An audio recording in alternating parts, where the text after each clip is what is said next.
Hello, everyone. Welcome back to another lovely episode of And Rolling. Round of applause. Oh my gosh, there's so many hands. We have extra people. Maddie, who do we have today? All right, we have longtime listener, first-time co-host Danny. Hello. And never listened, many times co-host on other podcasts.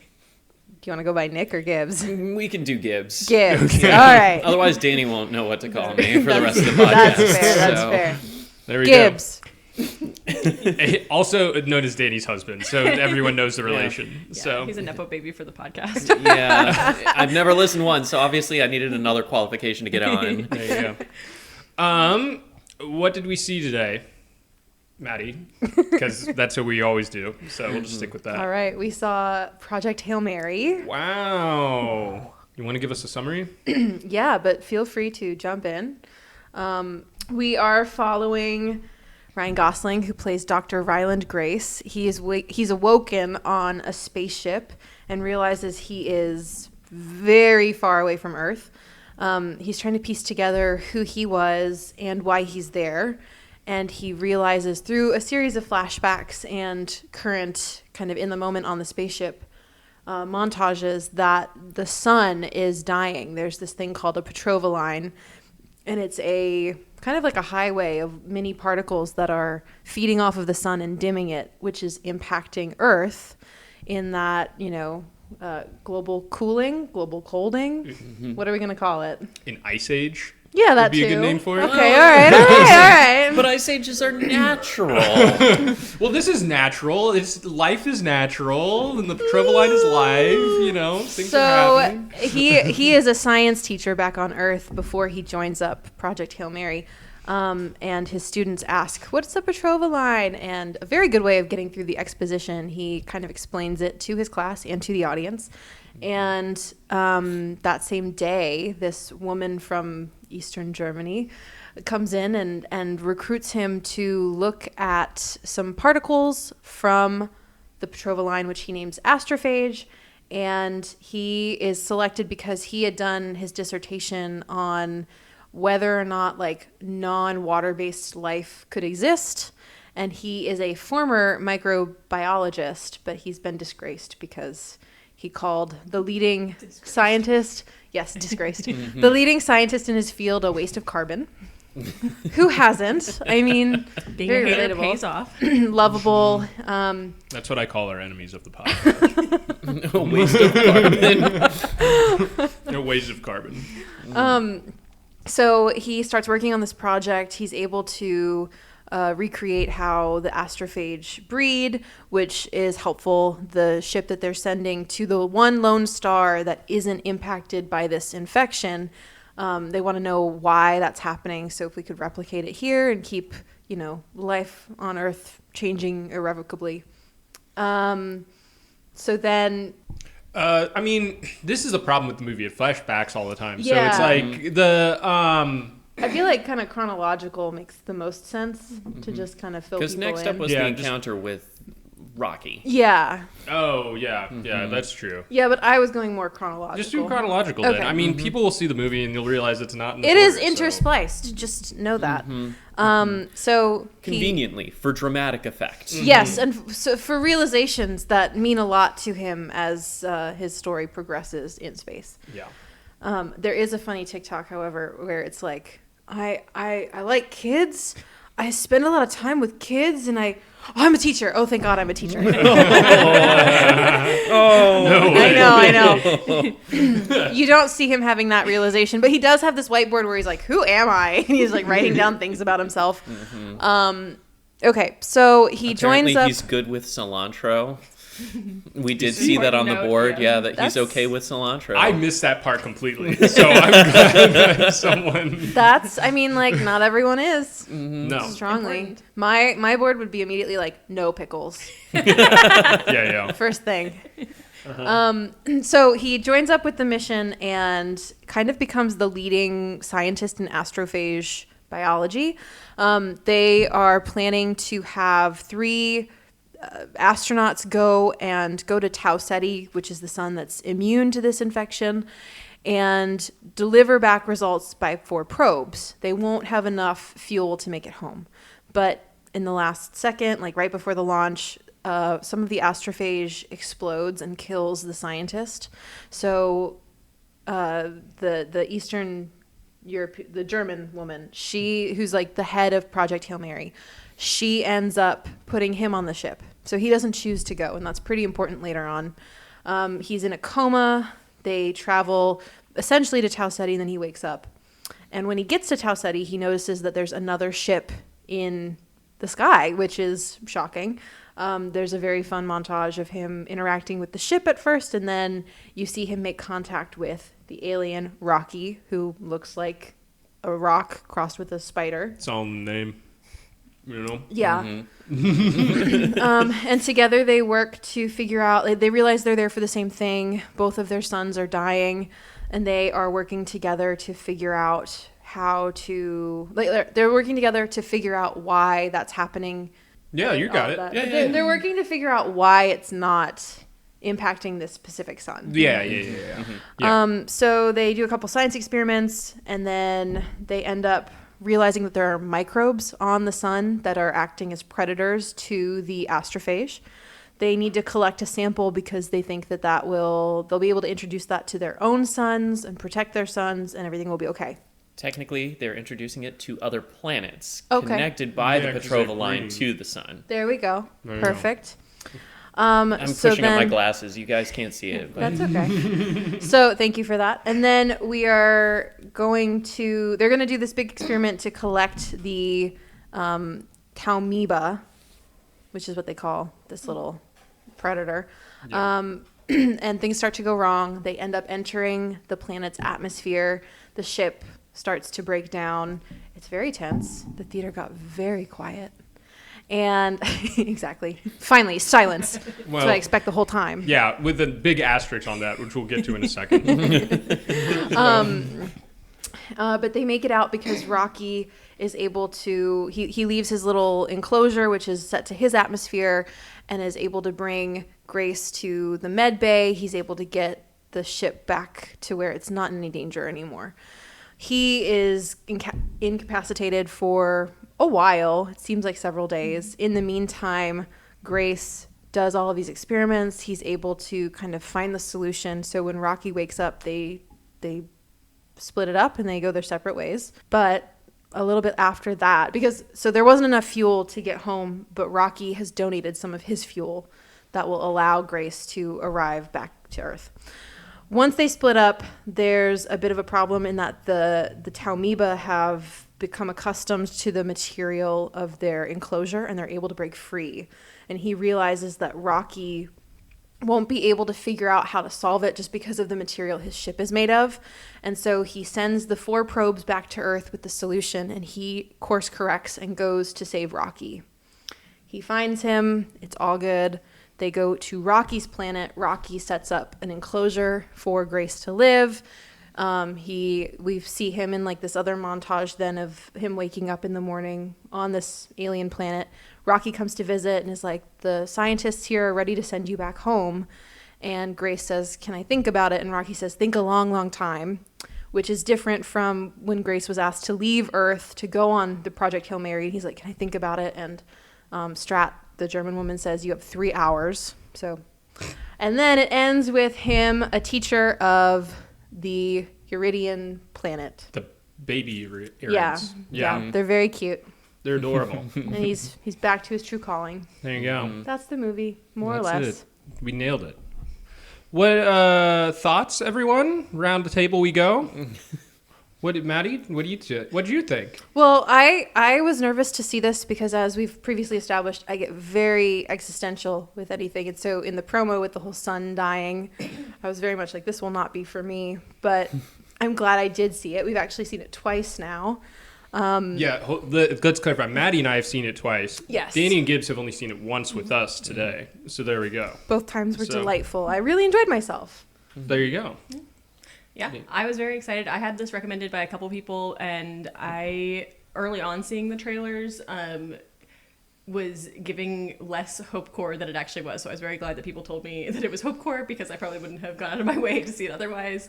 And I also didn't know, I feel like they could have marketed more, to me personally, about the use of practical effects and puppets, because that's a big draw. Yeah. I feel like they didn't highlight that until like after it had been out for a little while. So Yeah. That's true, because Rocky is mainly puppeted. yes. That's Yes. crazy. Yeah. Good. Yeah, I watched the trailers like everybody, and I was interested, if only because like The Martian was cool and Andy Weir and all that. I wasn't like raving over it like some people seem to be in like the YouTube comments, like, oh, this looks exactly like the book or whatever, and I haven't even read the book or anything, but I saw a lot of people raving about it. And then I think every talk show host on the face of the planet has said Ryan Gosling has brought back the magic of cinema. So I have a lot to say about that, actually. well, I'm inviting discussion on the topic. Yes. Because I see people, we will get into the movie, but I see people comparing this all the time. They're like, it's like Interstellar level. And I'm like, but no. Like, I see the connection where people are like, the sun, something's happening to the planet, and we have to go somewhere else to solve it. And that's just like Interstellar. And I'm like, that's not an original plot, in my opinion. Like, but then they're like, it's sort of realistic, so it's like Interstellar. And I'm like, the vibes and the core messaging are very different in these two movies. And people keep comparing the two, and I don't get it. And they're acting like Ryan Gosling is like the god of movies right now. And I'm like, guys, he is just a man. He's just Ken. Yeah, he's just Ken. That's all he do is. want to call out, again, great movie. I enjoyed the performance, but there was so much glasses less acting as three heifers of glasses. The fact that I said that man has never worn glasses for real in his life. All of the like pulling his glasses off and putting them under his chin. I said, the weird, like, all of the prints that's gonna get on your It was deeply charming, but clearly his prescription's like -0.5. exactly. No, so you said something about people comparing this to Interstellar and saying like, Yes. oh, real science and all this other Yeah. stuff. And I keep seeing all this stuff about like, how real is the science in Project Hail Mary? And I'm like, after seeing it, there's a lot less science in the movie than I thought, and it is very... Apparently in the book there's a lot more, I've heard. I'll So, bet. yeah, like I've heard that in the book it's like, whoa, this is intense. But like comparing it to The Martian, like the movie The Martian, I'm like, I feel like that movie has a lot more science. Like that movie's like science heavy. This one is like more character driven. Right, but the people who are doing that, who are Googling that, are just trying to see, is there really a particle that's eating our sun? Dude, I know. Yeah. They're like, yeah. I think that comparing it to The Martian is interesting just because it is the same author who wrote both books, and it seems like he was fairly involved in the creative process of the movie. But I also like to look at like The Martian, right? Like he does those video logs, and that's where you get a bulk of the science, is him essentially explaining in the video logs. And here, what the important part they wanted to convey in the logs was, as you said, all character driven. And so it's just sort of interesting to see the differences. Oh, was that Matt? Whoever said it. Somebody over here said it. But The audience wouldn't have been able to tell. yeah. But just that what was important to the two is different, even though like there's a lot of similarities when you break that down of like a solo performance for a bulk of the movie, and then obviously Rocky's there, but it's still Ryan Gosling really having to sell that that's a living, I wouldn't say necessarily breathing, but a living creature that he's interacting with, a personality. But just some interesting parallels there, that this guy has a lot of the same kind of plot devices, and they work. And I also felt like the pacing reminded me a bit. We saw Iron Lung, and that a criticism of that was how slow the setup is, but you need that setup for any sort of payoff. And I feel like I was thinking that I was not feeling that it was slow, but I was aware that other people might think it was slow at the beginning of this movie also, to get the setup of him rifling around and trying to figure out who he is, figure out what's going on with the spaceship, that kind of thing. I thought so, because since we've seen it twice, I thought that the first time we saw it, I was like, wow, this pacing is a lot faster. And I think that has to do with the audience. And then the second time I was like, this is a lot slower than I remember until the end. Like when they get to Adrian, the other planet. Then I was like, oh, it's picking up. Interesting. Okay, was anyone else really annoyed by how messy he made the spaceship in the first few minutes? It irritated me so bad. I think Rocky was annoyed. Yeah, Rocky's like, dirty. Why is it so dirty? I was like, me too, bro. No, he's like, well, and Ryan Gosling's character is just like, I'm just here. Like, that's like literally his whole vibe the entire time. He's just like, whatever. So, what did you guys think of Ryan Gosling's performance? I'm so curious because I don't know. I have thoughts about Ryan Gosling's performance. Well, why don't you share? Yeah. Well, I just feel like Ryan Gosling is like, everyone's like, oh, he's like, I'm starting, once again, the godhood of cinema. They're like, he's one of the best actors in Hollywood. And I'm like, I feel like he's kind of the same almost every time. I feel like this is the most animated I've seen him. But for the most part, like, I can't get... Minus Ken. Yeah. Well, but I can't get, like, Driver out of my head where he's just, like, he says, like, 5 lines the entire movie and just looks and is, like, really chill the whole time. Like, that's Ryan Gosling in my head. Even during, like that's his persona. He's just a very introverted guy in real life, I feel. You know, and seeing, like, and they're like, it's so good. And I'm like, it's just Ryan Gosling as far as I'm concerned. Like, if Ryan Gosling is a little bit more extroverted, this is him. I don't know. That's, and, like, smarter. Like, not like he's stupid, but you know what I mean? Like, if he's, like, a really smart scientist. That's the vibes I was getting. But what did you, because I know that you liked Ryan Gosling in this. I did. I'm not really a Ryan Gosling girly, but this performance, I'm like, you're very charming. Like, this is the most charming I feel like I've seen him probably since maybe young Noah in The Notebook. We need to clarify. You said that's the hottest I've seen. The hair color is working. That's what we all heard. I need all of the like color theory girlies on TikTok that's his color. Whatever his hair is right now, he needs to keep it whatever. Is so true. So true. Yes. And as you know, the glasses, they're ridiculous and clearly they're just like readers. They have to be. There's no way he's doing that. Those are some cheaters right there. I did find it like very endearing for sure. that he's just kind of like messy. I didn't like him making the ship messy. That not a fan of that. But just kind of like rumpled. It worked for me. It was a consistent character choice, and so in that it worked for me. I am just so precious about my glasses that that pains me. But but I'm especially if I'm in space and that's my only pair. Exactly. I said insurance is not covering that. No, but I feel like I just had to choose. That's between like a complaint though with a lot of movies or TV shows where I'm like, okay, we're not even thinking about the ocular wear ever, and people don't talk about that enough. I agree. No, I felt like it was a very charming performance. I also am like, why aren't we putting him in more things with kids? I felt like him with his classroom was very endearing as well. And well, didn't he have an episode of Sesame Street that was really good? I think so. I think you're right. I mean, I know everybody has at this point, but I feel like there was a standout moment. Shouted out. That was like a. But I think to the points, and to continue to take it back to Iron Lung, which is so sorry to keep talking about something that you haven't seen, but again, it is the comp of like primarily a solo performance in an enclosed space, and I feel like there is something to like. Yes, you're not doing a lot, but you can't do a lot because it wouldn't make sense for him to be emoting. He was more emoting as he was figuring things out, but it wouldn't make sense to have over-the-top reactions to just discovering what clothes he had packed and that kind of thing. So I do feel like there's a level of just bringing himself that the medium needed, and that like he was a good pick for that, in my opinion. That makes sense. I like that take. It's a good take. That's better than other takes I've heard on the internet. So. Amazing. I'm getting a good grade in podcast. Yeah. Gibbs. Oh, I was just trying to think about how to compare it to his performance in La La Land. Because to me, that was a similar level of extroversion, of turning on the charm, of obsessing over a single kind of topic or being, it's jazz versus microbiology. And I felt like that he was an odd pick for that movie. I was like, why is Ryan Gosling in this?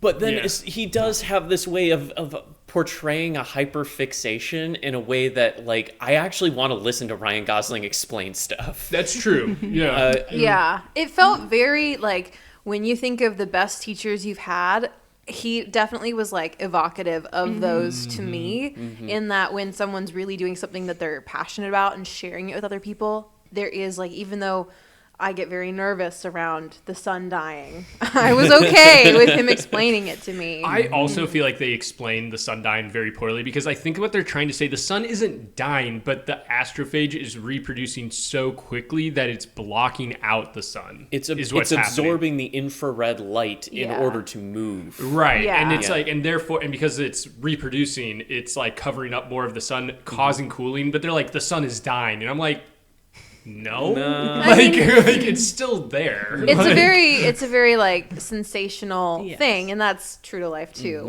That's true. Yeah. Yeah. One thing, watching it this time, I was like, who else do I think could have played this role? I think Alan Tudyk could have played this role. Dude, I love Alan Tudyk. Though, so like, they're bringing back Firefly, guys. I don't know if animated.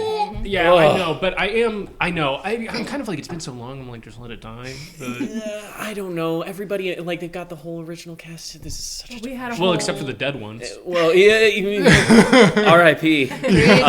Preacher. Yeah, poor Preacher. Yeah. But yeah, no. We had a whole discussion also with the Buffy reboot and then cancellation of like how much is like sort of lost media now that Joss Whedon is Joss Whedon, and that we have to just kind of move on from, because it's great that they have the cast of Firefly back, but how much they're magic? Not bringing back Joss Whedon. Well, yeah, no, but they have his blessing. Which I'm like, what does that mean? He doesn't own Firefly. He said, like, go on, kids, go make money. Yeah, I'm like, residuals. Fox owns Firefly, so yeah. But did you have a thought for casting? I had a really weird one. Go. Okay. I want to hear it. David Desmalkian. Okay. See, now who is that? I'm not. This is where I'm out of I'm it. trying to think of something that you would have seen him in. Show me a picture. Yeah, because he is kind of a character actor, sort of. Show me a picture. Yeah. Show it to me, We all need a picture. Oh, he was recently in some. It was like about a news anchor. Why do I feel like I've? Oh yes, he was the villain in MacGyver, the MacGyver reboot. I thought it was. And so that's how I know him. That's where you would know him from, I guess. Important. Oh, he was in The Dark Knight and Suicide Squad. Oh, he's in Dune Part 1. Yeah, he's he's the Mentat. Yes, he's the Mentat. He's the yes. Mentat. Oh, got it. Yeah, he would be good. Yeah. He's kind of got a strange manic energy to him. Yeah. He does play a lot of villains. He does play a lot of villains, but I think that he also has that kind of awkward teacher charm kind of thing. Like, it's just dishevel the hair, you know. Yeah. Get him the same level of mustache. I don't think that he's going to be like the same Studley, the hottest actor. But was the muscles always ? Was also on his chalkboard. Incredible. Yeah. He's like, me? Yeah. No, and to be fair, I did like the level of science that they did have in the movie. Like, I found it really interesting because they're like, when they're moving, shout out The Expanse. If you want a really good like show that or piece of cinema that has like hard sci-fi in it, watch The Expanse. It's incredible. Yet another Amazon product. It is another Amazon product, and you know what? They're doing great. But they have like real Newtonian physics and everything. But in The Expanse, like the ship, the way that, and you see it, they didn't do a good job showing it in the movie, I feel. But because it's moving so fast, he has gravity because the propulsion system is like allowing him to stand up straight. And I'm like, that's cool. They included that. And then when he stops moving, he's like, oh shit. And then the skills go everywhere. Yep. I was like, that's cool. I like that. That was neat. So you're gonna whisper, do it closer to the mic. Yeah. I feel like Good for the economy. I like understood where they like. I appreciated. I felt like it. They showed. They didn't have to tell. I figured it out. Yeah. That was good. That's like pretty true of this whole movie, though, of just like show, not tell, which I do appreciate. It's kind of part of the the conversation around this movie right now online is that like finally a movie that isn't explaining the plot every 2 minutes to try and keep your attention, but who trusts its audience to follow. Well, what surprised me is how little seemed to actually happen over the course of the several hours. Like, it was just a few well-scripted events rather than a bunch of crazy stuff happening. True. Sequence. True. Yeah.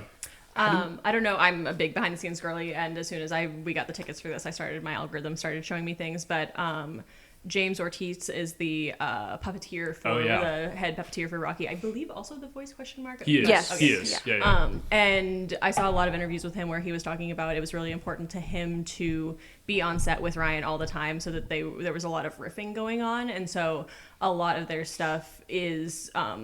I don't know if you could like fully say that it was improv, but at least was kind of devised together. And like even the thumbs down moment was like born out of them realizing that, the puppet can't do the thumbs up, kind of a thing.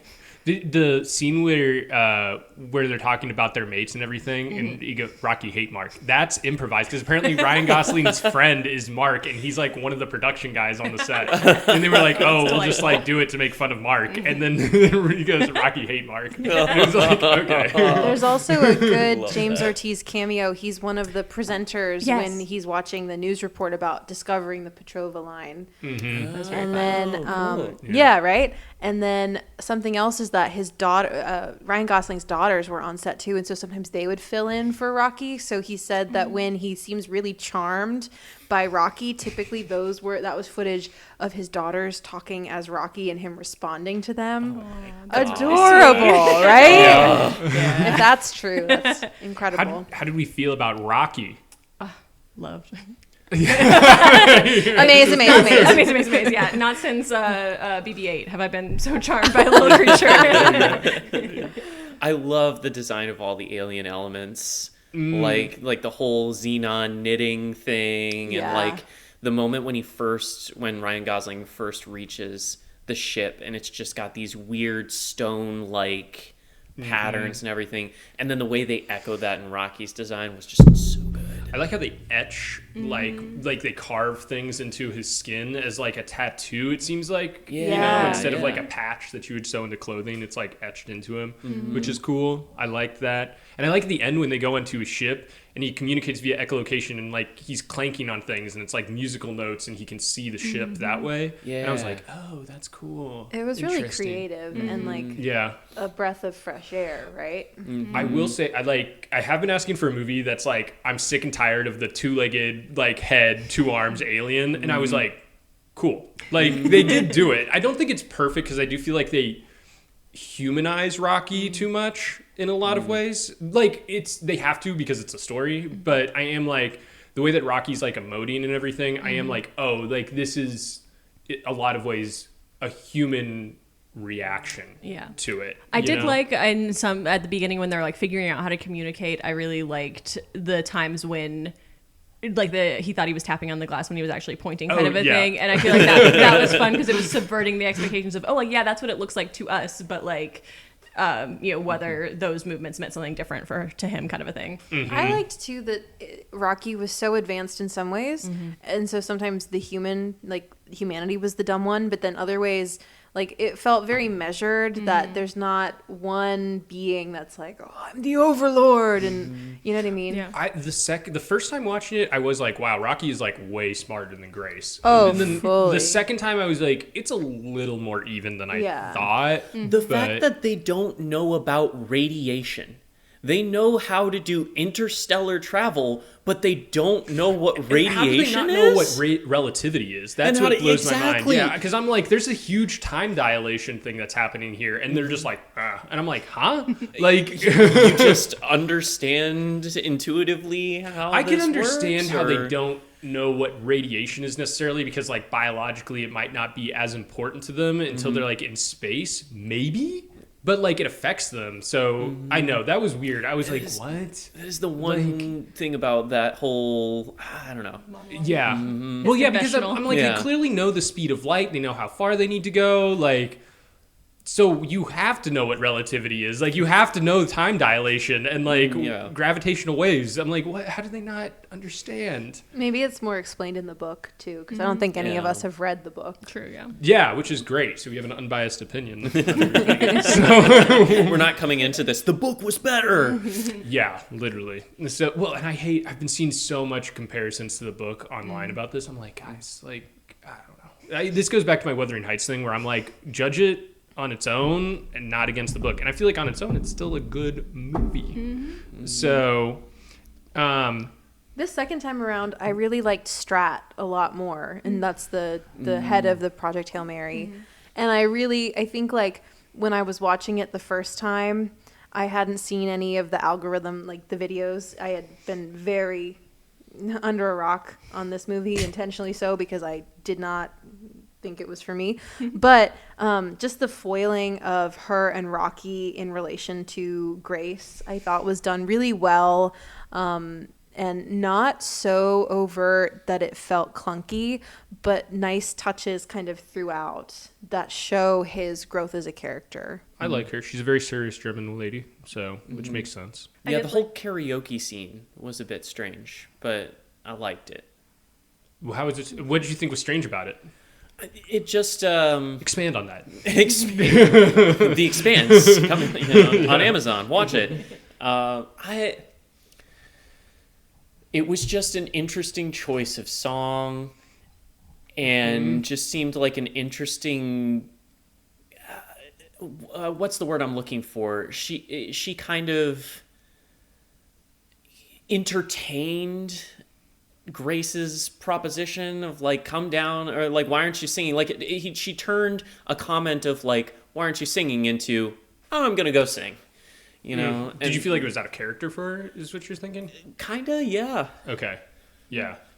Yeah. Apparently, and this is word on the street, Ryan Gosling asked the actress, Sandra Hüller, to do that like 48 hours before they shot. And she was the one that was like, she'll only sing this song. And then they had to like go and get the rights to it and like talk to Harry Styles about whether they could. Yeah. And that's why it's in all the advertising and everything. Yeah. They said if we paid for it. Yeah. I don't know, I felt like it was very like Last Night on Earth sort of vibes. Like, it made sense to me, and especially I did really like, for all that the other side characters and like astronauts and stuff aren't necessarily huge parts, I felt like they did a good job of, you got really clear pictures of who they each were, even if you weren't spending a lot of time with them. Yeah, definitely. Not to the point of like it feeling manipulative, so you were sad when they didn't make it, but like I thought that it was a good. So that scene in general, I felt, to me, I don't know, it worked for me. But that's good. I love a drink with me from Les Mis moment when they all know they're not going to make it. So that could be just for me. I was going to say, I mean, I felt like for me it was her philosophy in action of like, I've said that it's not hard to ask these people to die for humanity, and we're facing this big challenge. So yeah, they're going to kind of like try and keep some sense of normalcy. And I think it was this recognition that if she's going to be the leader, she has to meet them where they're at and model that, like, this is this insurmountable challenge, but we're doing it we're doing it together, and we're doing it for a reason. In the interim, like, try and live as much as you can. That was my take. Yeah, I mean, fair enough. Yeah. Were there any themes that you guys liked in this movie that popped up? The power of friendship. Well, so the first time, because I was like, everyone was like, this movie's so good, and I'm like, what is everyone getting out of this movie that I'm just like missing, man? And I'm kind of glad that we didn't record it right away, because I think that I really like how it's like Grace is really just masking his loneliness or depression, and then he finds, because the one astronaut is like, you just got to find something to like believe in or whatever, somebody to do this for. Yeah, and he finds that in Rocky, but it's after all of that, and it's like he needed Rocky, and I'm like, oh, it's about like finding people you need in dark times. Like, I guess that's what this movie is about, and I'm like, I like that. It's hopeful, in a lot of ways, which is interesting. But it's also kind of like, I'm like, oh, okay, cool, whatever. At the same time, I don't know. But I did feel for Rocky, and I think that's what made it effective for me. Mm-hmm. So, like, when Rocky's, like, dying and he's burning up and a little, like, black cloud is coming up, I was like, oh, man. That was a great visual. I know. I was like, I'm not going to cry, but I'm about to, maybe, you know? So I'll I think was about like, it. well, You have 3 hours. So, I don't know. That got to me a lot. Mm-hmm. I don't know. I feel like the ordinary hero of it all speaks to me, sort of the if not us who felt like that part of the Hope Corps worked for me, and that like you can do it scared and still, you know, he actively ran away from his chance to be a hero and that sort of thing, but then ultimately was able to find that within himself. And I feel like that's interesting, and sort of the outcome doesn't always match I don't think I have. Your attitude going into a thing Yeah. doesn't necessarily determine its outcome. Yeah. But how do you feel about him being forced into it, though? I mean, yes, also troubling. I think makes great cinema. Saw and- that coming. Yeah. and that too. I mean, how do I feel about it in like I wouldn't want that to happen. But... Well, no, but I mean, like, so in what you're saying is like the ordinary hero and everything, but like, is it heroic if you're forced into it? I guess is what I'm saying. Like, I think challenge. that's what it's asking. Yeah. Like, I don't think that you have to define a hero by the start of the journey. Yes. I think that you can say that along the way he becomes the hero, and that I mean, there's a reason it's called the hero's journey. yeah. yeah. Okay. Yeah. Fair enough. I was just wondering. Because I don't think that beginning of movie Grace would he have gone after Rocky and not gone back home? Well, Yes. this is what I wanted to kind of melding the 2 points together. Do you think that it was important for him to see something that was very mirrored to himself, all on their own out in space, unexpected crew die, you know, like all of that, and it's really he had to see his own reflection doing it to be able to do it himself. I think it's the only time that Grace was accepted. Like, in a lot of ways accepted by people, like, because I think even at Earth, like, even when he's like working on Project Hail Mary at Earth, I think he begins to feel that, but I think he feels more like a cog in the machine. And Rocky looks at him, and Rocky is like, I respect your dignity as a person, and that's important to Grace. Like, he needs that. Well, Rocky thinks in he's his core. brave. I mean, not that like the other people on Earth don't think that, but he doesn't show Rocky his like cowardice. I think watching this movie the second time through, now knowing where the plot was going, I was able to clock much earlier him kind of sowing these seeds of guilt about not choosing to go and not being what he considers the hero right off the bat, like when he wakes up. I like that nuanced part of the performance. Well, and I think that in a lot of weird, like, Carl is the best parallel to Rocky in a weird way. I was thinking that too. Yeah. Even with being separated by the glass. Right. Yeah. They're separated by the glass and everything. And like, Carl is the only one who like indulges Grace in his like kind of crazy stuff. A lot. He's the last person to talk to Grace before he leaves. Yeah, and he's like, you know what you're about and everything. Yeah. Because I see that. I see a lot of Carl, but I don't think like Carl doesn't have the same level of care in him that Rocky does, because Rocky's like more noble, air quote, whatever and that this means. is the theme that was important to me, was that there's an alien from a star light years away who showed more humanity than anybody on Earth. The whole society. Their whole society was willing to build a biodome to accommodate one person from this other species who said, I like beaches and fog. And they said, you know what? We got you. And then he's like, also, I'm a teacher. And they're like, cool. We'll let you teach our kids. Do you think that has to do with like their cultural thing where they're like, oh, we watch each other sleep, like we're so The vulnerable? They're very vulnerability. communal. Yeah, That was exactly. very And where like heartwarming to me. we even though they were showing a bunch like this international conglomerate, this cooperative, they all the time kept talking about how hard it is to cooperate. I think Strat at one point says like 250,000 of the population would die within the next 30 years if we coordinated on rationing food, and we won't, so I'm doubling that estimate.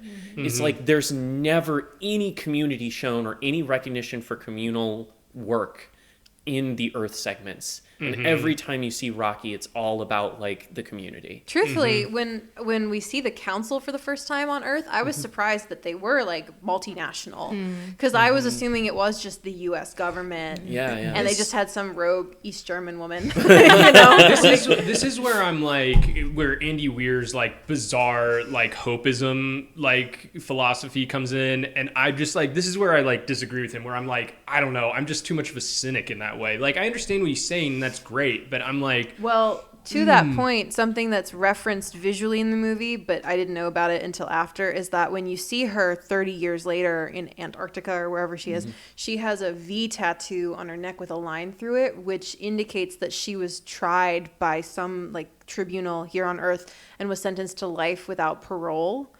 that's what that means? That's what that means. Whoa. And so she's clearly broken out, and I guess the speculation is that like her connections internationally have broken out, but the world is no longer cooperating with her.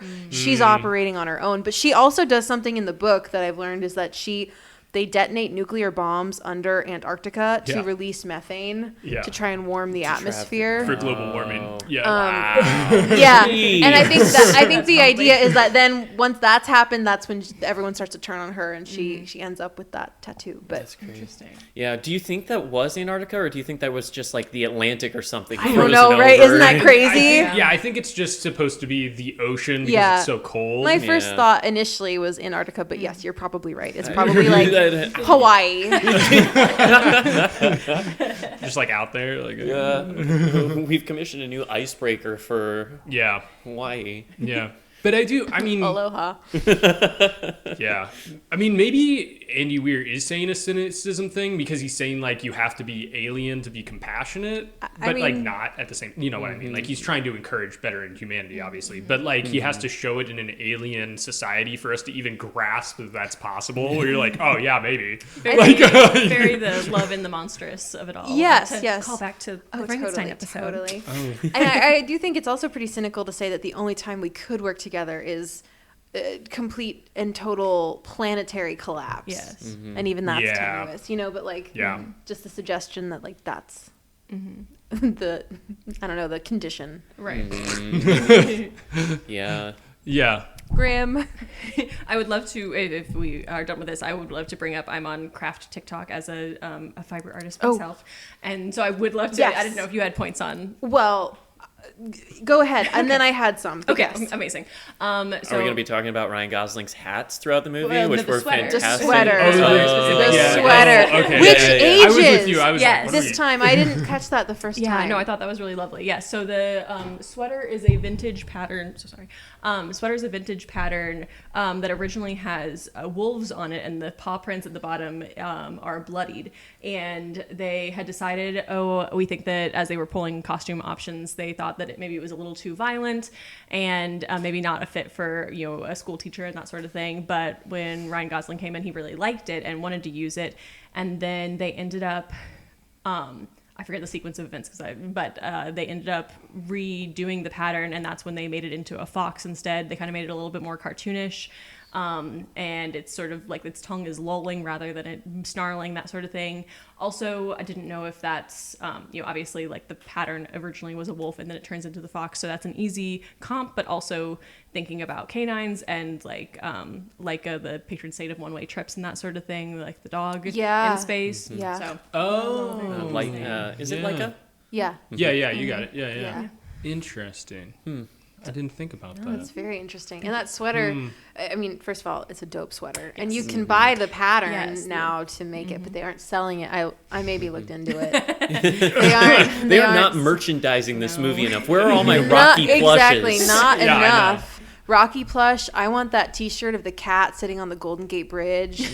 I was very excited to sit with you two for this one because you did respond enthusiastically to the Cats t-shirt. Andrew Lloyd Webber invading yet another piece of media. Sneaks in again. When I saw that, I wasn't with a bunch of musical theater people. Well, I was with one musical theater person, but we don't know each other very well. And so I was like gripping the seat, like, oh my God, why is he wearing that? The implications. But yes, I felt like the costuming was crazy.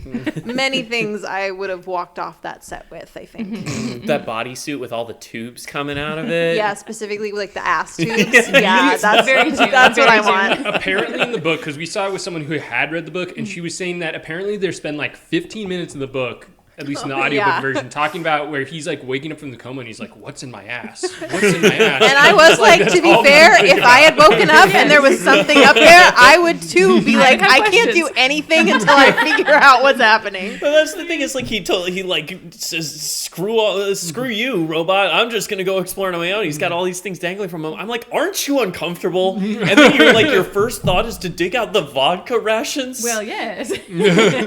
Hey, he's got priorities, you know? I loved Miss Gurley with I was very heated rivalry. I said, okay, hold on there. Oh yeah, and that actress is Lily from AT&T. Yes. Wait, who? That's where I know her from. Oh my god. Wait, the Russian girl? Yeah. Oh my god, dude. Lena Weintraub or whatever, or something like that. Dude, I did not piece that together until you said AT&T. Holy crap. Yeah. She's slaying. Her and her bangs. It's because they styled her without the bangs. Yeah, because Yeah, her bangs that's in fair. AT&T they're side swept, and this one she had like very different. curtain bangs. Yeah, She yeah, probably yeah, had to keep the bangs for AT&T. That is contract. exactly what I was thinking too. Yeah. And they're like, God, how do we change this up? That's crazy. Huh. Okay. In terms of another like who's who, I did Yes. want to point out that the director, they're co-directors, but they were both writers on the Lego movie. Yeah, Lord Miller. Oh. Yeah. You know, I've never seen the Lego movie. And then also Christopher Miller was a producer on Clone High, which Oh, have any of you really? seen Clone High? Okay, well, good. the one with, yes, Good. yeah, Yeah, like that's Abe a Lincoln. throwback. I know, but I was like, Cult oh my classic. God, Yeah, referencing for real. Clone High Yeah. in the year of our Lord, 2026. Insane. So this guy's got insane credentials and aura. Yeah, and- yeah. Who knew? I had no idea. Yeah, so they really took the astronaut from Lego Movie and they were like, we're gonna build a spaceship.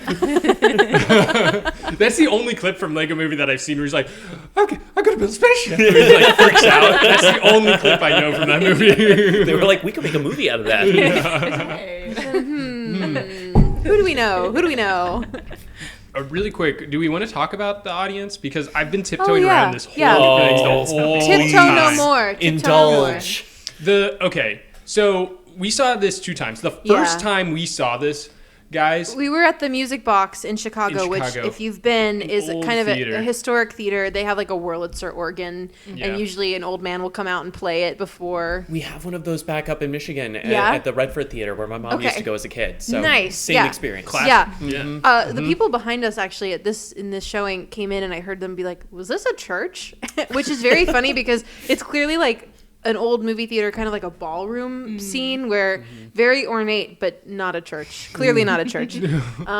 But the music box is for like, Real cinephiles. yeah, air quote movie enthusiasts. Slash Which this me is, during the Christmas season when they do sing-alongs for White Christmas. yeah, this is where I'm like, oh, so I don't like movies as much as you. Like, Well, it is, and they have some other stuff, like they'll do The Room with Tommy Wiseau every year, and like Yeah. people dress up. They do like Rocky Horror, and Yeah. people dress up.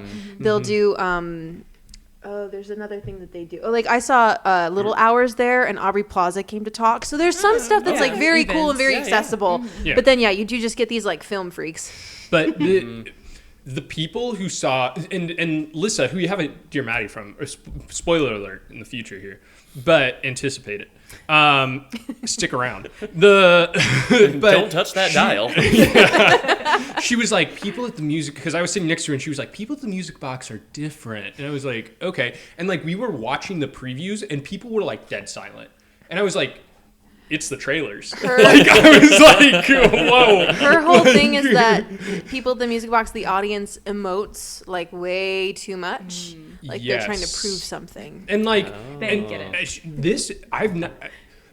People It's at true. the It was music like box, watching it with a laugh track. Dude, they were like, they thought this was the funniest movie like of the century, I think, I because they were felt- just like ha ha hee hee ho the whole time. Yeah, I felt like a curmudgeon because I was like, huh, and everyone else is like, ha ha ha ha ha ha ha ha ha. No, but like the scene where like him and Strand, like Grace and Strand are talking, and it's like he's like, I'm not gonna go, and they're in his office, and she's like, no, Oh, you yeah. are going, come on in, and everything, and he's like, no, you can't do this. Everyone's like, ha ha ha, and I was like, I think this is actually supposed to be kind of serious. Like I was like, maybe They I were know laughing I at him remember like it jumping wrong. up on the table and everything.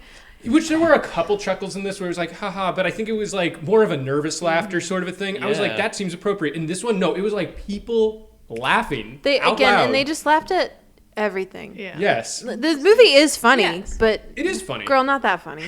Yes, no, with the group that we saw it with, I was like, oh, this is an appropriate amount of everyone's laughter. having a proportional response. So I was like, okay, I will say So- this theater, with one exception, was pretty quiet. With one very Notable. big exception. I was telling them in the car, I'm gonna sound like I'm becoming ageist, which I'm not. It's just like it's just what happens. I'm just telling you what has happened in my life. Like, it's like I'm not ageist. I'm just ageist. who wants to explain it? Because Well- he said things. I was sitting right in front of him, and He was sitting in front of Darth Vader. Okay. I was, Yeah, and like, he said some things sometimes deep where I was inhales, like, what the deep hell is he exhales. talking about? Yeah, But- it was giving manual breathing. I said, "Oh, someone went too far with whatever they're partaking in." you could hear it over the music, which Yeah. actually, and side note, I do want to talk about the soundtrack Would love later. The sound design. Yeah, for that the too. whole That too. movie. Yes. Yeah, but we'll finish talking about the audience and then we'll Yeah, dive into that one. We'll circle back. Yeah, but Darth Vader was sitting behind us and noticeable in almost every scene. What else to So say? I mean, there's- like, there's- just shocking. We're worried for that man. There was a scene where like Grace is trying to explain numbers to Rocky, and he's like using a ruler, it's not working. And then he has a clock, and he's like going around the clock, and then he gets some felt on the clock, and then Rocky can see the felt because it's like 3-dimensional. And he's like, oh, okay, got it. And Rocky brings out his own clock, which is like a weird, unique looking thing. And he brings out this cylinder, and the guy who was behind me, he goes, iodine. And I'm like, no. What? Like, I was like, Sorry. What? Iodine? I know. I was like, because it's in a brown bottle. What are you talking about?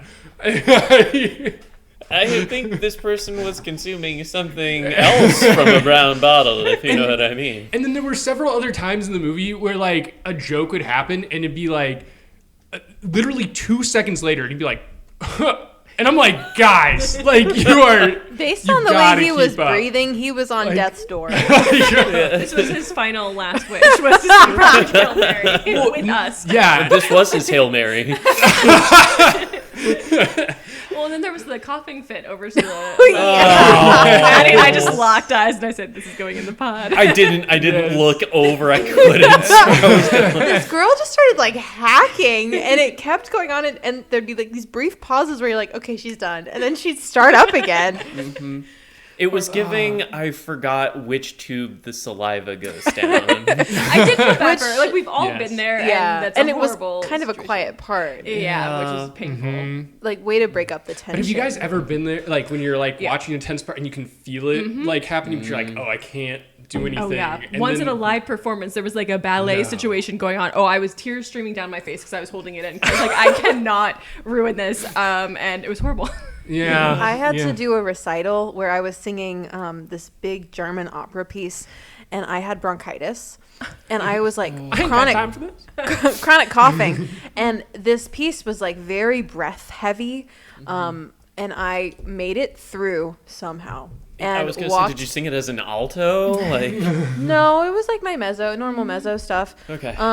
But just it's very fast and German, right? You're saying a lot of words in one breath. Do you know what I mean? Sort of. Yes. Yeah. As someone who As opposed to speaks okay, like so beginner level German, here's yes. what I'll like, say. But when you're thinking For about like singing. classical music for vocalists, as opposed to like Italian, where you're kind of like stretching your words out and you're not really doing a whole lot of fast staccato stuff. German, mostly like Yeah. what I've sung, it's very like rapid and you're getting a lot out of each breath. You're not holding and sustaining. You have to like I don't know, just form more words. They're efficient. I mean, Yeah. what can I say? But I walked out of the auditorium, and then was like keeled over for about 5 minutes, just like coughing. No. Anyway, The worst. made it through. There you go. Sound design, Gibbs? Oh gosh. Okay.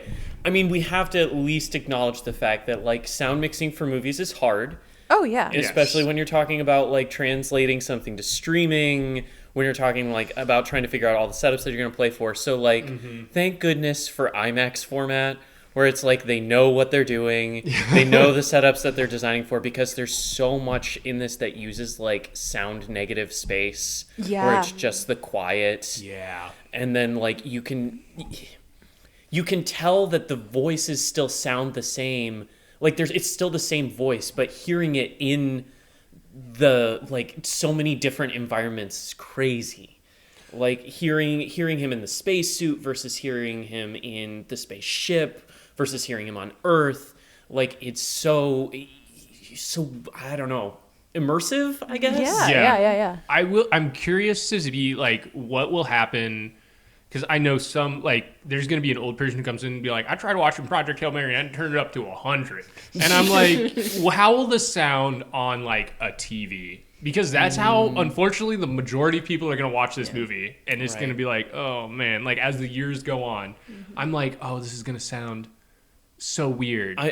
Please, if you don't own one, buy a sound bar or something. Literally. If you listen through your TV speakers. Okay, you two now kiss. Calm down. Sorry, I care about the most important part of the movie. Like, what can I Let's go say? hear a movie. Rocky. Yeah. If you're listening to this on your TV speakers, who are you? To be fair, I do. This is in mono. Like, I am not doing anything fancy. Like, this is. What, you're not telling me that this isn't spatial audio where they can feel like they're in between us? Dude, I got Dolby Atmos working on this thing right now. You're going crazy. And you were going to talk about the music as well. Yes. Oh, Yeah, well, yeah, just when you were talking about the sound negative impacts, I really feel that like the use of music was sparse in some ways. I felt like the score was really effective. Like that scene where they go fishing, very much driven, I think, by the score. But then beyond that, like there are some moments where you get some more like traditional songs, but a lot of it is kind of just quiet, and the use of quiet to really call your attention to things I thought was just so spectacularly well done. I hope like people look at that and learn from it, because not everything needs to be this loud in your face. Like have some dynamics to it. We were saying in the car on the way home, like so much stuff is designed for people who are half watching it. So Yeah. you've got like a lot of dialogue or punchy music or stuff that's going to carry across the kitchen from your iPad. Like this isn't going to be half as entertaining if you're not fully watching it. Yeah.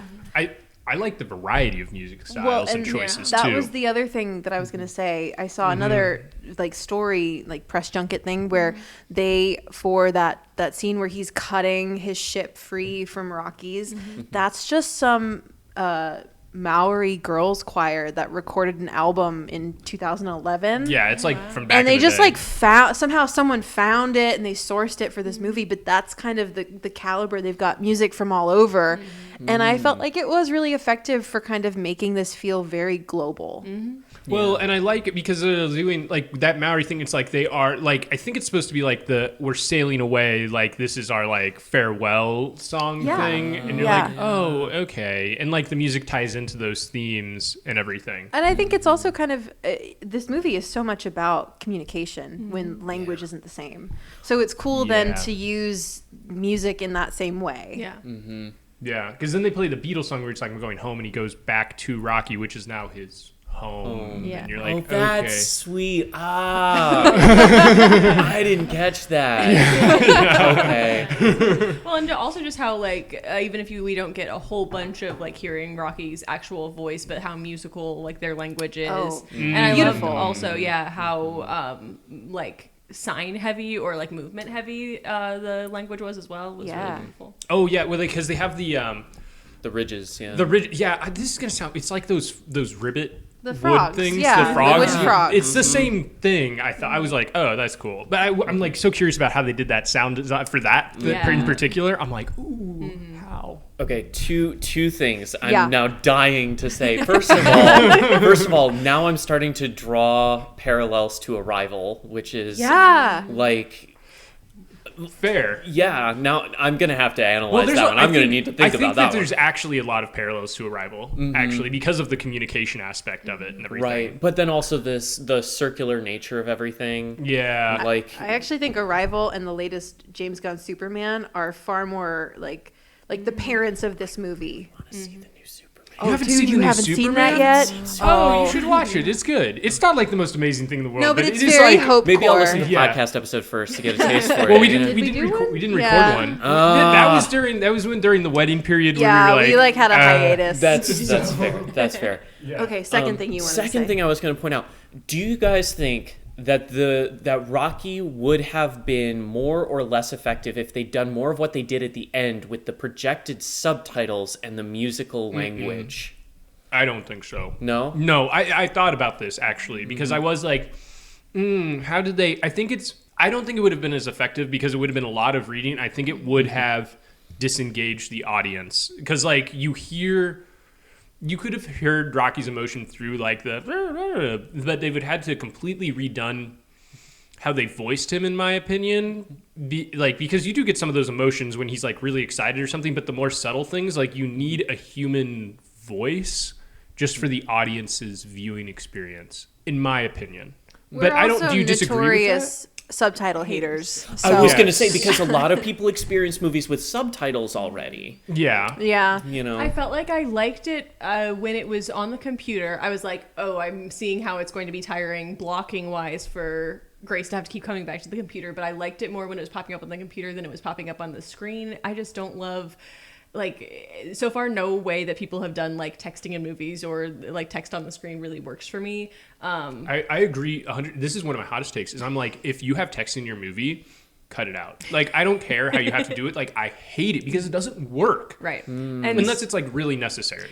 right. And so I felt like it worked well in universe to have it on the TV screen, but I feel like it would have caused so much reworking of Grace's dialogue if we couldn't have gotten Rocky's words, because even like at the beginning when they're more primitive, I'm thinking more of like, okay, you don't know what R2-D2 or BB-8 are saying, but you get a lot of like explaining, like responding to them in kind so you can figure out what they R2, said. we're going here. Exactly. And I feel like it made it so that like both of their dialogue could be more sparse, the fact that you were hearing a human voice responding.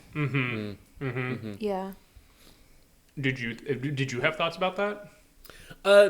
I was kind of throwing it out there to test the waters. I hadn't fully formulated my own thought on it. I don't mind subtitles, especially interesting ones that seem like they fit into the cinematography rather than just being a bar across the screen. Well, I can get behind that, like an intentional choice rather than just what I don't enjoy is like when I'm with like at someone's home and I know that they just have it on because they like to read it, and I'm like, then you just want to read a book. Well, I think that this might answer some of your. I don't know. This is weird though, because like I can't watch a foreign film. I don't like watching foreign films with dubs if it's live action. I can do like animated stuff dubbed because I like can separate it because it's a cartoon. Okay, but anime guy. Even though I don't. Yeah. Anyways, but if it's live action, I'm like, ew, like I have to read the subtitles because otherwise I feel like the way that they're emoting and the way that the language is pacing doesn't make sense in my brain. Right. Yeah. I think to that point, yeah, like if you're watching something like Dark on Netflix, have you ever watched Dark? Dude, don't even get, that was literally what I was thinking of. Was it? Yeah. I love Dark so much. Cool. Everyone watch Dark. Yes. Best German series ever. So, But do not watch the dub. the what? Don't watch it. Don't watch it dubbed. Don't watch it dubbed. No. Don't watch absolutely it not. dubbed. No. Watch it in German. Like you have to. Read the subtitles. Learn German, then watch it. Is what they're saying. That's what I did. But going back to Rocky and the whole language thing, Because you mentioned earlier that you are tired of alien with weird head but normal human body type thing. Yes. And I feel like having more of the rhythmic language and all that would have made Rocky more alien, would have made him appealing in the R2-D2 BB-8 way of like, you don't quite understand what he's saying. Yeah. But you're getting the emotion through the performance of the puppeteer or whatever. And I think that this is where, like, Rocky's language, this is where it doesn't make sense. Rocky's language is just English with different sounds. Like, the pacing is the same. He leaves out certain words and stuff like that. Like, Rocky make, like, rock or whatever. I don't know. But, like, he Rocky says save it, stars. Rocky and he, make rock. Like, he doesn't have, like... That's a really weird... Yeah, I don't know. But... Hey, I mean, they're making other rocks. I mean, they got those kids at the Fist end. my bum, So, you know? yeah, fist my bum, yeah. But, like, they have... But it's like... I am like, it's just English, just missing any A's or thes. That's all it is. Like, which you can do English without A or the, and everyone knows what you're saying. It just sounds like a child talking. And that's what this is. And I'm like... I mean, I think That's- there's constraints there.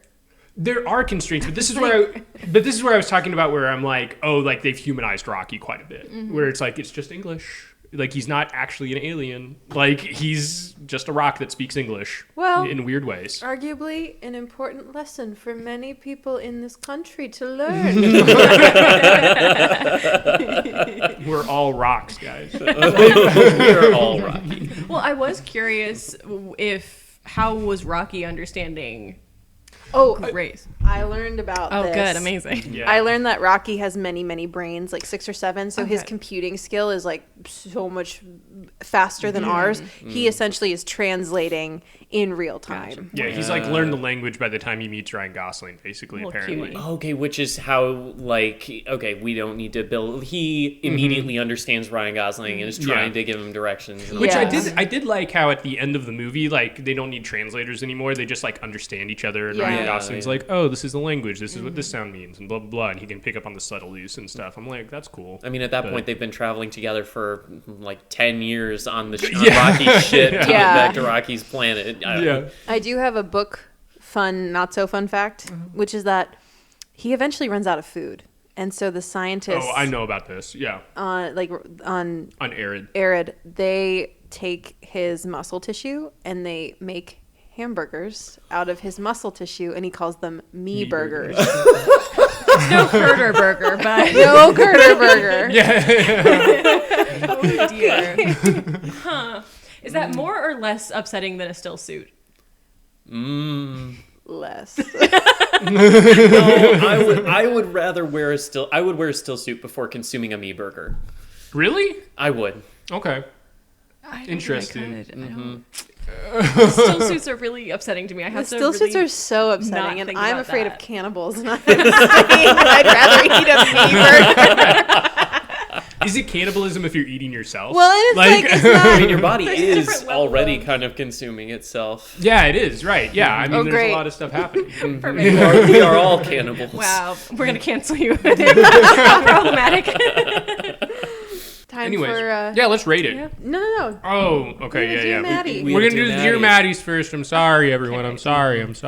Lissa Dear Maddie. did preface. I haven't listened to it, but I she have to prefaced by play it. saying I can't pause it. I mean, so just go ahead. But you were gonna preface. I know, but she sent it to me as an audio recording, which is very nice.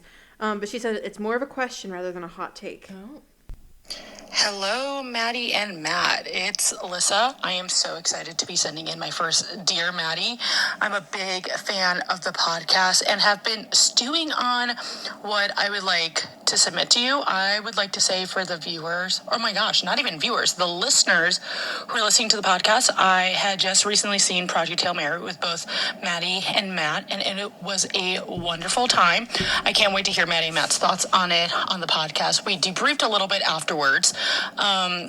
But I was curious. I feel like I know Maddie as a very big book lover and really all things media. Maddie and Matt, I have a question for both of you. If you could turn any piece of media, whether it's a book, a play, a video game, if you could take any piece of media and turn it into a movie, what would you turn into a movie? And then who would you cast in your movie? Wow. Interesting. That's a good one, Lissa. Yeah. We will extend the question to Danny and Gibbs, of course. Obviously. Well, thank I you. was so afraid you were gonna put me on the Be spot. like, you're not gonna find, like those Swedish people, it's like you're over for dinner, so you go in the other room. Oh, yeah.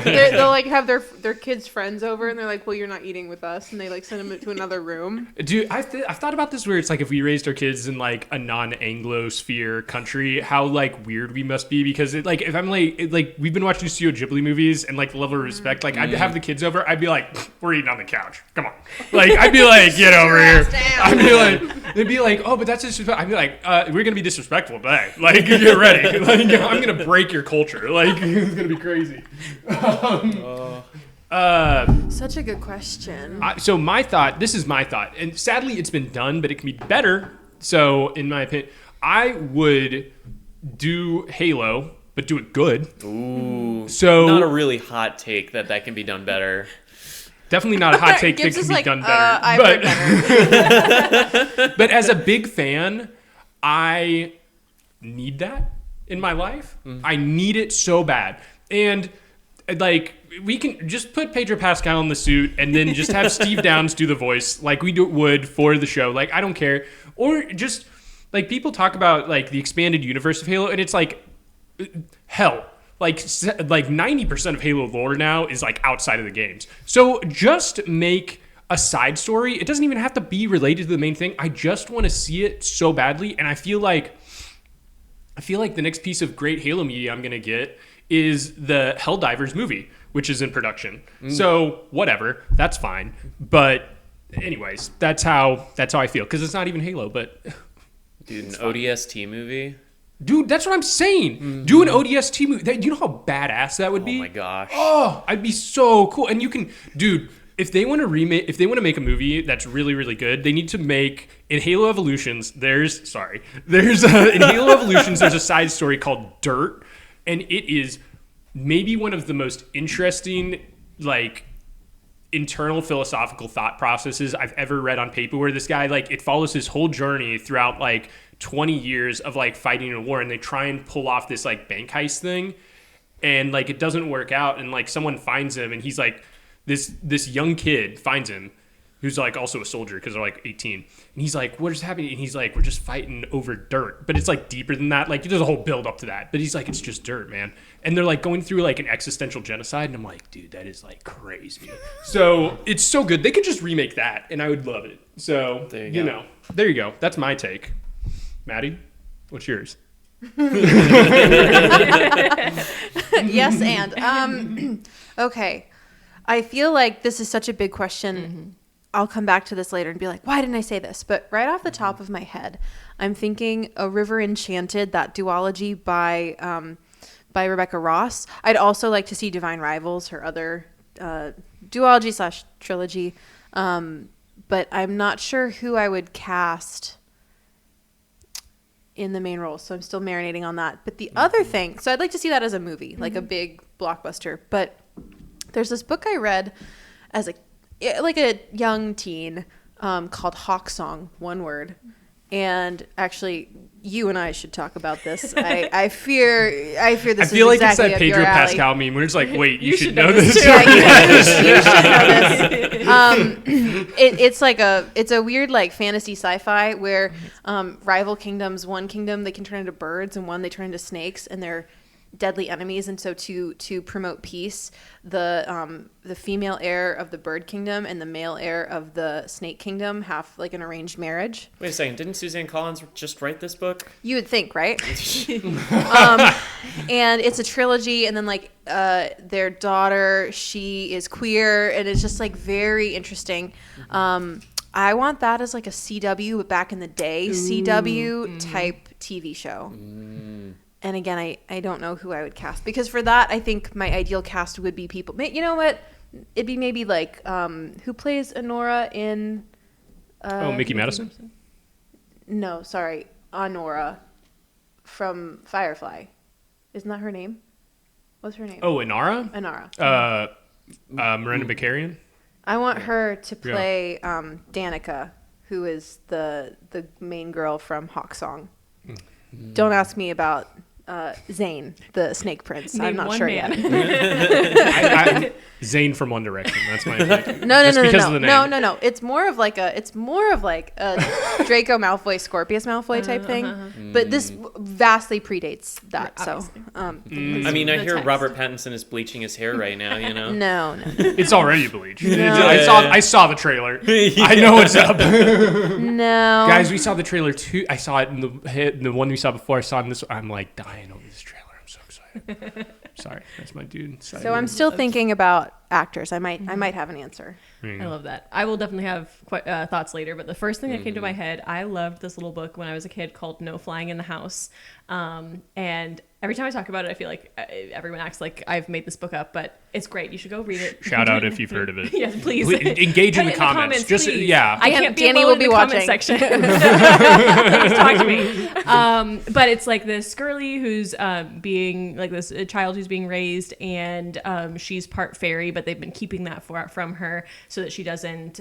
It's been a long time, so this is also my Emerald Fennell retelling of the story. So This is what it was to me. Exactly, to me. But she finds out that like she can fly because she's part fairy, and then has to decide like if she's going to go to the world of the fae or not, etc. But it was just so enchanting, and I feel like, but it's classic like when the Fannings were young, sort of. Oh, like, so I need it to be. Can see it already. Yeah, so if they can go back in time and make that'd be great for me. Oh, side note, to go back into, I love the Ella Enchanted movie, but Yes. to actually make the Ella Enchanted movie that's true to the books as well, that would be killer. And a Maximum Ride book. Those are the movies I wanted when I was like 14. Yes. I was gonna say I would. Percy Jackson is fulfilling all my. The Yes. series is fulfilling everything I Agreed. needed. So that would have been. They just need to give Logan Lerman a cameo. Like, Please make him give my king somebody. something. Yes. Can he be like another god or something? Well, that's what we all would Yeah. like. Yeah. Anyway.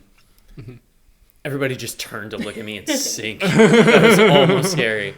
I actually have a pretty recent read that I immediately thought, oh, I would love to see this as a limited series. It's a book called City of Last Chances by Peter Tchaikovsky. I don't know if you've... Okay. Roughly, it's the story of an occupied city. It's kind of... It's an occupied city where magic it has resulted in a kind of industrial revolution where they've got like devil-powered machines and all this other stuff. So you've got people who have to wrangle these devils and make these machines work.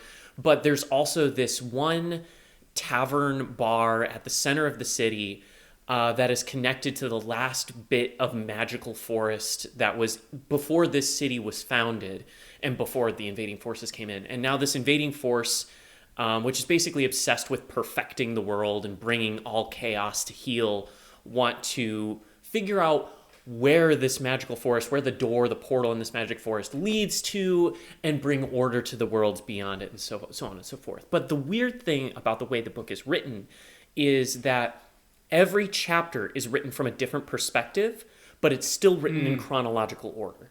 So you're flipping from one person to another to the next person who's impacted directly by the last chapter, seeing how that carries through their story. Wow. That's really cool. It's very cool read. And I can see how it would perfectly translate to just some really clippy, short episodes, punchy episodes with some incredible visuals, because you got this weird monster that is basically the catalyst for the whole story. Is this monster kills one of the leading members of the occupation forces, and they spend the rest of the book dealing with the consequences and the fallout of this important person dying and this monster being loosed on the city. Ooh.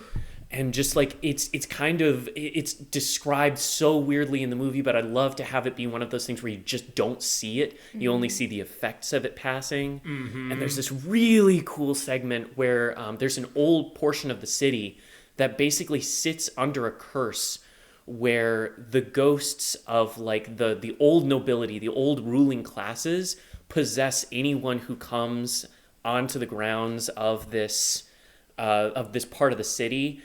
And it's described so creepily because they're just continually living out like a Marie Antoinette type fantasy of just Interesting. So I'm raving about it because I can just see it in my head. In some ways, that feels a little like Doctor Who. Like, Kinda. Like the 10th Doctor to me. Yeah, Midnight. She's the resident expert here. All right. Any casting thoughts for?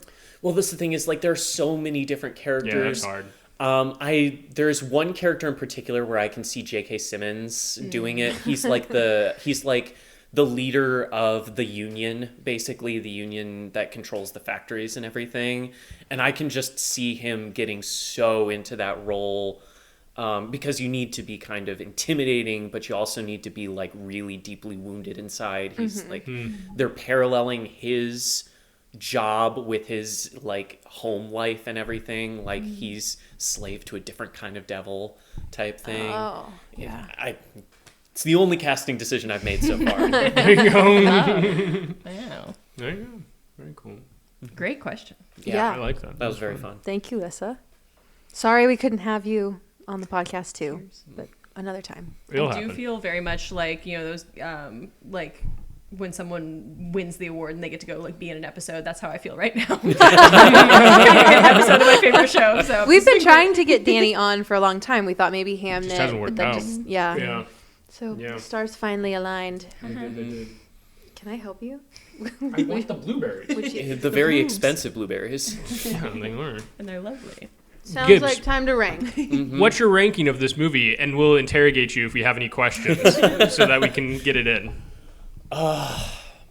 I'm giving it, if we're allowing decimals, You don't have to give it a decimal. If we don't have to give it okay. You can do whatever you want. This is true. This is true. It's The still a rating free system- country. You can do what you want. Thank you. Thank you. For now. For now, I would give this an 8, in my opinion. I'd give it a solid 8. That's higher than I thought you were going to go. I really like Why is that higher than you thought he was going to go? I thought that he just had some criticisms that I didn't have. So Oh, okay. That's fair. Yeah. But I am a sucker for the Hope Corps, and I am a real sucker for like the story of somebody stepping up and being brave despite their fears. Like that's a Yeah. huge thing for me. When he, probably the closest I came to tears was when Rocky asked him for a word for what a person who's willing to do something for somebody, even though they're scared, is, and he just types brave. I was like,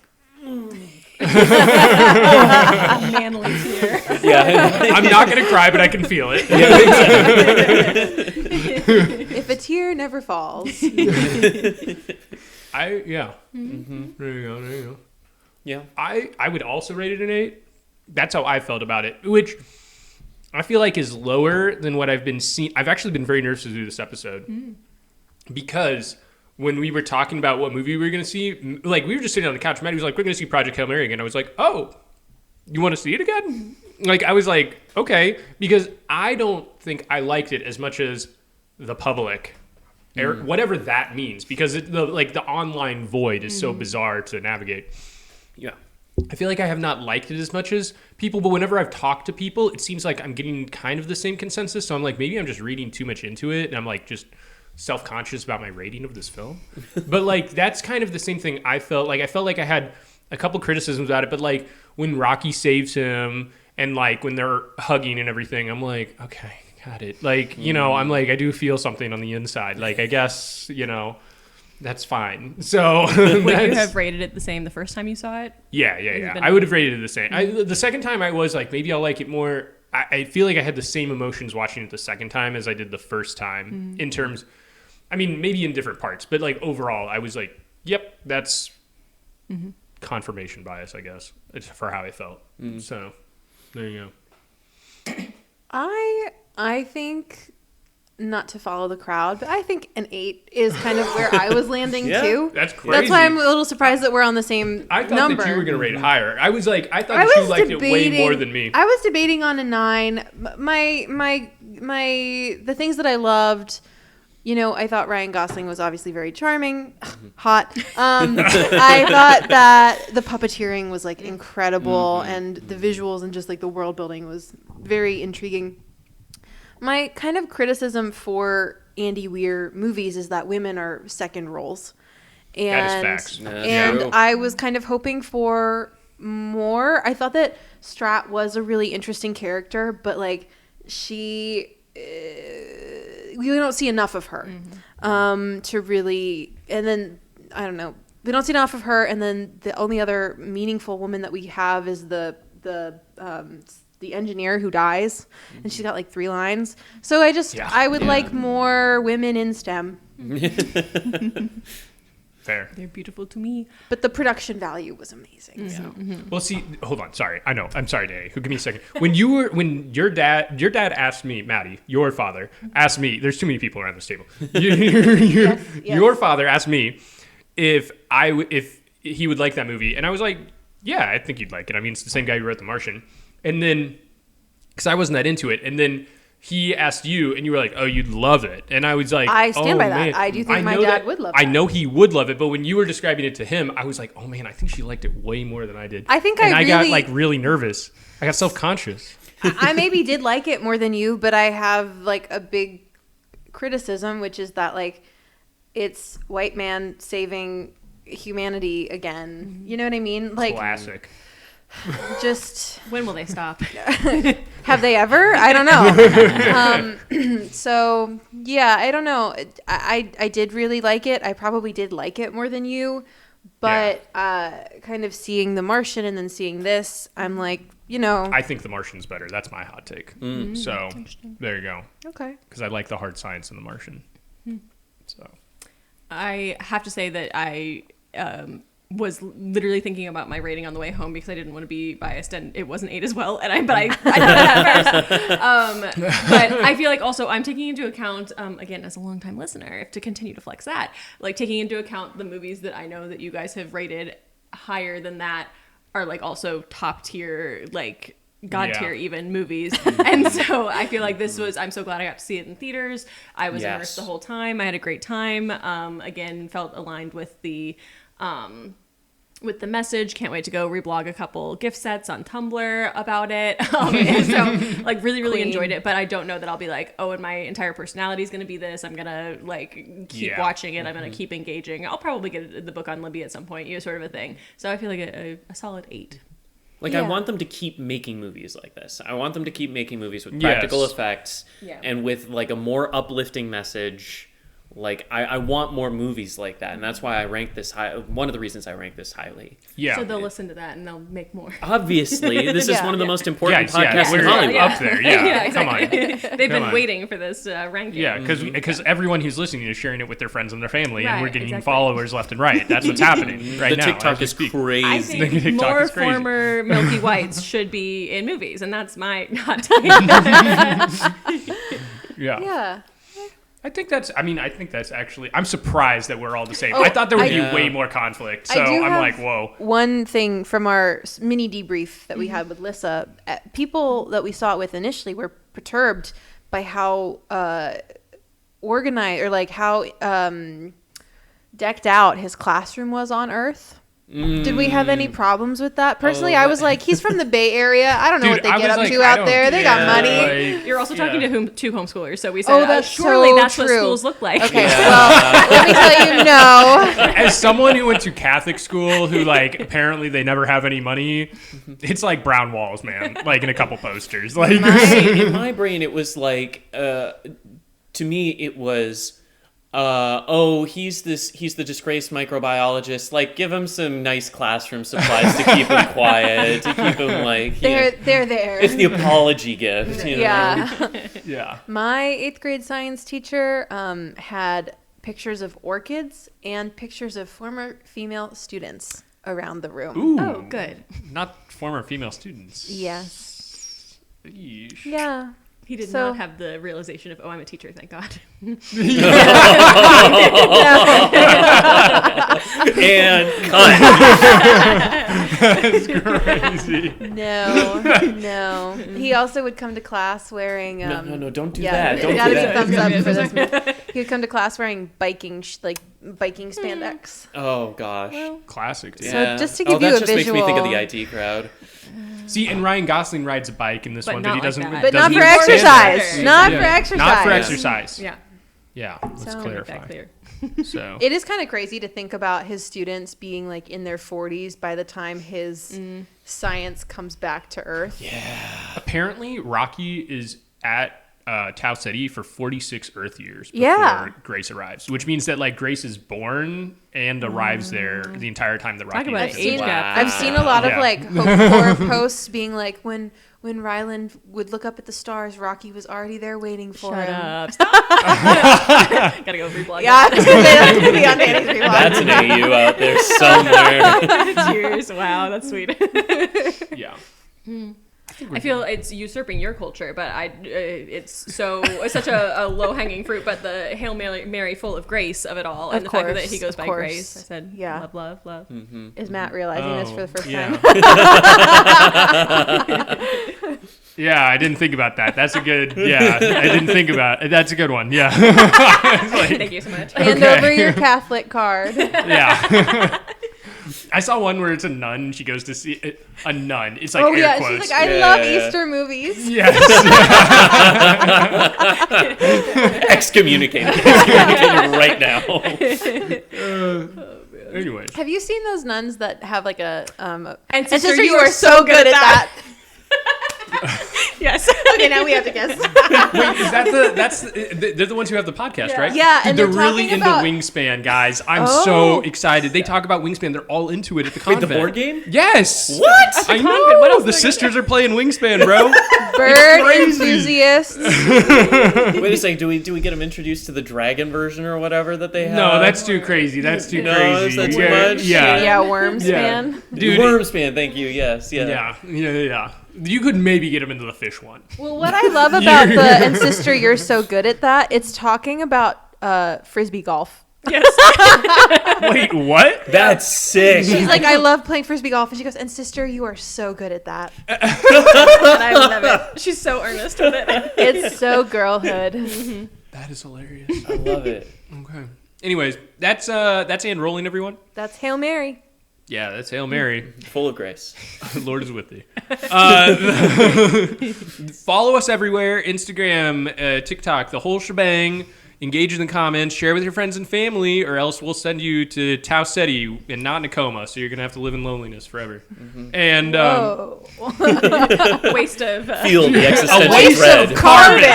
yeah, and No, just cut it there. Well, now I feel bad for not joining in.